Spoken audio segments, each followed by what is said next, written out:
So you've made the decision to follow God's prompting to host your first Vineyard small group. And now you're wondering, who should I invite to my small group? Who's going to come?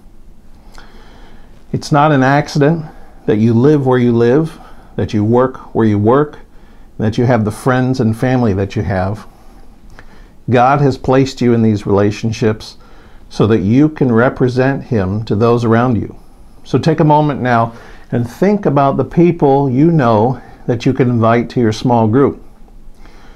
A helpful acronym for this is FRANK, F-R-A-N-K.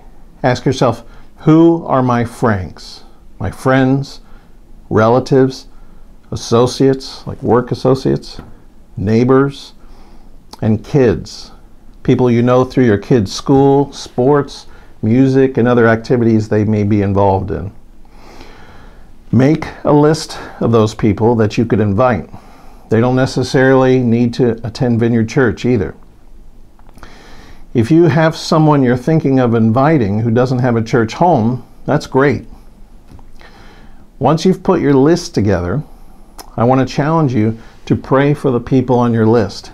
Ask God for the right opportunity to invite them to your group, and pray that they'd be open to joining your group.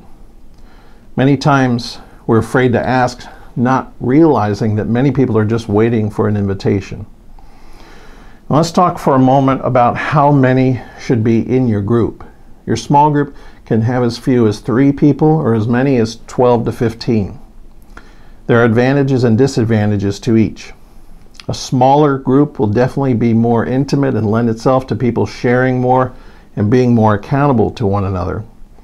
A disadvantage of a group of, say, 3 or 4 is that when 1 or 2 can't make the meeting, it usually means the group can't meet. In a larger group of, say, 12 to 15, advantages are that everyone will have more opportunities to meet more people. More people means more sharing, more stories, more people who are going to encourage and support one another. When a group member finds themselves coming home from the hospital, there are more meals and more support. Disadvantages of a group being this large are that not everyone will get to share each week.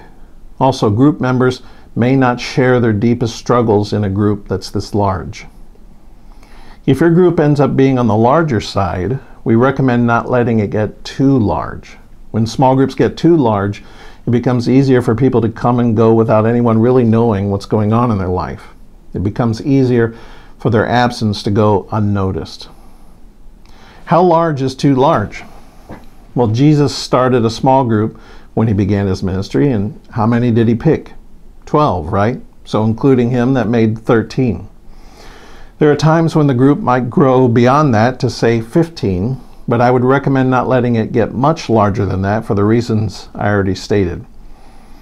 Again, remember, think about your Franks, your friends, relatives, associates, neighbors, and kids, and who you can invite from that list. Pray over the list, and then start inviting. God bless.